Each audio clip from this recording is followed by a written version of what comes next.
Churchill, and Conway. Miss Conway, could you unmute your microphone? If I could do it, I would. Please. Elizabeth, can you hear me? Miss Conway, could you unmute your microphone? It's been unmuted the whole time. All right, very good. Very good. All right, this is file number 252111LT. Susan Churchill and Elizabeth Conway. This is a property on 7th Street in Three Rivers. Miss Conway is in the upstairs apartment. Miss Churchill wants her to move. She filed a notice to quit on August 27th. Miss Conway had been in custody for some of that time, but is out now. And are you in your apartment right now, Miss Conway? What'd you say? Are you in your apartment right now? No, I'm not. I actually wasn't in custody any time when they filed a complaint because I never received a complaint in August. I filed police reports multiple times on that resident. So anyways, a long story short, I never received a notice. She said she wanted me to move because I was blaming her roommate doing criminal things, but she even did something kind of illegal too. But I'm not going there with that right now. It's just about landlord tenant. All I'm saying is I never said I wanted to stay there and stay in their house for free or whatever, do whatever I want to when I want to or anything or do anything weird because I'm not weird like that. Buckle up, guys. Today we are diving into a tense landlord-tenant dispute that's anything but ordinary. We meet Susan Churchill and Elizabeth Conway clashing over a property on 7th Street in Three Rivers. The tension starts immediately as Conway insists she never received the notice to quit and questions the legitimacy of the claim. Right from the start, you can feel the stakes are high, with personal grievances, custody mentions, and conflicting accounts setting the stage. This opening frames the legal and emotional turmoil, making it clear this isn't just a routine case. It's a battle of perspectives with serious consequences. Do you wish to move? I filed multiple claims to the police department, and it's not just basically on one circumstance from those people. It was multiple other people too. But I don't appreciate you going on and saying I'm writing a book or something like that because I caught you at my legal address when my mom was dying, and my mom lived in a nursing home. And I remember talking to you on the phone specifically, and I told you when you were here in court. I told you though, on the phone on your clerk's office, you said you wanted to see John Dupree in court, and now he supposedly doesn't have anything on record because you're kind of a little nervous because I caught you at my legal address because I changed my address from Constantine so I can get my ID. And I ended up staying there briefly in this lady's house. But like I'm sitting here listening to you, and then I hear you saying to my mother when you pulled her out of a hospital and pulled her outside in front of the yard where my legal address, and Dupree was not outside doing anything. It was you guys, Lisa, that you. All right, guys, now it escalates. Conway launches into a detailed account of past incidents, police complaints, and what she perceives as illegal actions by others involved. Her words are rapid and charged, painting a picture of frustration and distrust. You can sense her desperation to be heard, while the court attempts to keep the discussion orderly. These moments reveal the complexity of her claims and the deep-seated tension between tenant and landlord, highlighting the challenges courts face when navigating emotionally volatile disputes that are layered with personal history and serious allegations. Ms. Conway, could you just take a breath for a minute? I can't because you suffer from mental. None of the things you just said happened. But let me ask you a question: Are you willing to move out of this property? What I'm telling you is you're going to be arrested, Middleton, and I'm sorry, but I caught you touching my mother, and she's a Bingaman. Yes, so those are... I caught you putting your hands on my mom. You told my mother you were going to be the reason. No, do not call me delusional, because I have it in my home fucking photograph or even memory. You pulled my mother out in the middle of her dying bed when she was already getting homivated at the nursing home, and you knew that because you broke into the police department with your family a couple months before that. All right, Elizabeth, I'm going to mute your microphone. Miss Conway was at the Forensic Center for a considerable period of time, pending a competency recertification. It took a while, so we got over that hump, and my fear is she has regressed. If it was a criminal case, I don't think she'd be competent to proceed Let's see if I can bring her down here, but I've never met her mother, seen her mother, touched her mother. And so, Miss Churchill, is she still there? She hasn't been there, but I was told that she was in jail for a while. And she showed up 2 days ago at my house, took some stuff and left. So she hasn't. Now we watch the courtroom struggle to maintain control.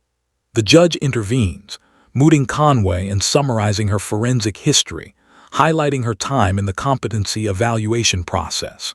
This section shows the balancing act of law and mental health, as the judge tries to ensure due process while Conway continues her impassioned claims.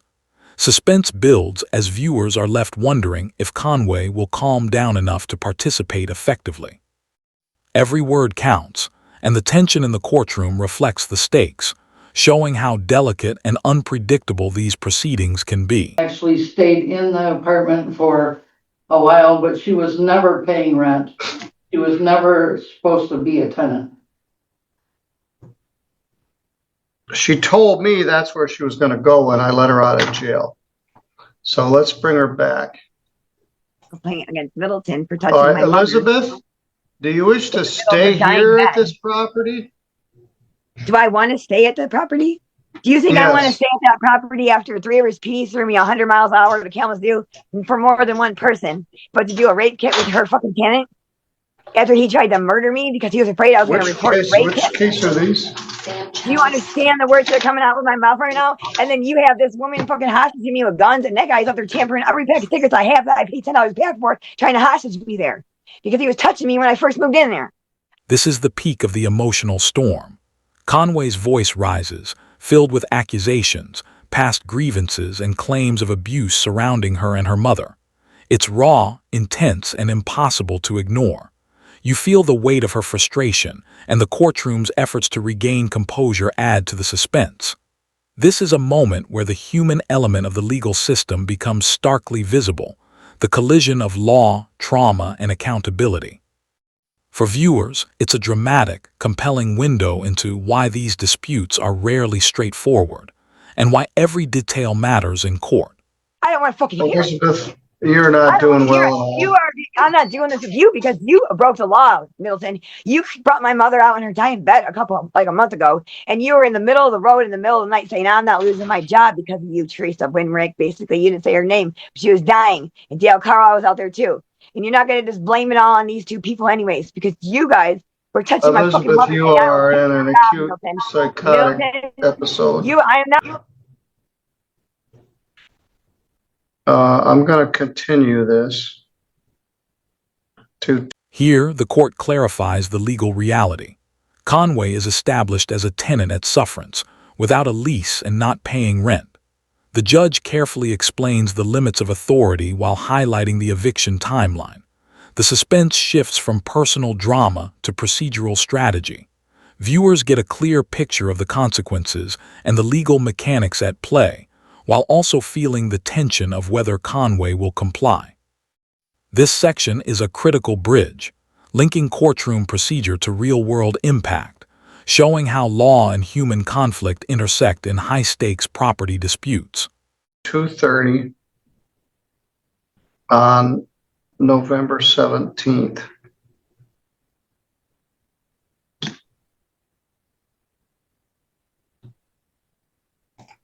I will defer to your discretion, You Judge. sent me away for 8 months, you retard.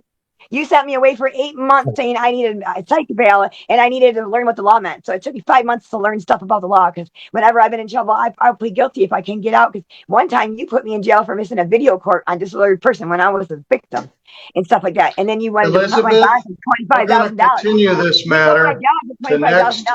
Monday at Listen to me. 2:30. You already apologized to And me you're once going to for calling get me a 10 drug addict. days from that date to move out or you'll be evicted. Okay, I don't I'm have the filing authority a to police order report a against competency Middleton. evaluation in I a can pass a lie landlord-tenant detector case. test, and I'll pass a lie detector test Judge, any do I time of need day. to leave, let Middleton, her you in the talk about home? putting your hand. Ms. Churchill, what was your question? Do I need to let her back in the house? Yes, she is a tenant at sufferance. You can't lock her out. She lived there for some time. I'm not even sure how she got in there. She had a number of retail fraud cases, and then the most recent cases were all driving matters. She continued to drive with a suspended license. I let her out after 27 days in jail sometime last week, and she told me she was going to go back to this apartment, Susan's place in Three Rivers. But yes, Well, she was she is a never a tenant. tenant. She was So a let me see. squatter. She's on a roll here. Let me see if I can bring her down a little bit. I was like, you know, Elizabeth, do you 21 understand you days. need to come back Middleton, next I- Tuesday, do you hear what at I'm saying to 2:30? you, Middleton? I'm trying to save your job for a minute, but you were caught hurting my suffering mother because she was getting home immediately at the nursing home because you All right, I'm let gonna the lady delete you. down I'll last see you year. next Tuesday at No, 2:30, right don't here, you, but Lord, you can't you're say going to stuff jail like now. this on the I want you record. arrested, Middleton. You're going to jail. Yes, all right, I thank you. You put your probably hands and up several and I others. and mother. Those are difficult cases. I've been dealing with her for several years and I've watched her decline. And, but she's there. She doesn't have a lease. She's not paying any rent. The plaintiff wants her out, is entitled to get her out. We'll try again next week. We'll see whether she shows up. But I don't have a better answer for her right now.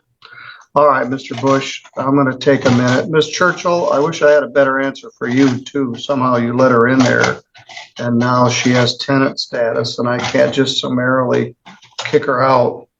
So we have next week and then she would get 10 days from that day. If I could get her to take a breath and have a rational thought, maybe I could get her to just agree to move out, but I don't think that's going to happen. So I we'll have to try put again up with her next for week. another week. What? I have to let her in for another week. Yes. My fear is she's going to end up getting arrested again because of her mental illness. But if that happens, we'll deal with it. All right. I hope she stops driving. All right. Finally, the courtroom session winds down, but the tension lingers. The judge reflects on Conway's mental health, her unpredictable behavior, and the challenge of enforcing eviction law fairly. It's a moment of sobering realism, emphasizing the limits of legal authority when human factors dominate. While the case pauses until the next week, viewers are left anticipating the outcome, aware of the personal and legal stakes. If you found this breakdown fascinating, don't forget to like this video, subscribe to the channel, and we'll see you in the next video for more courtroom drama.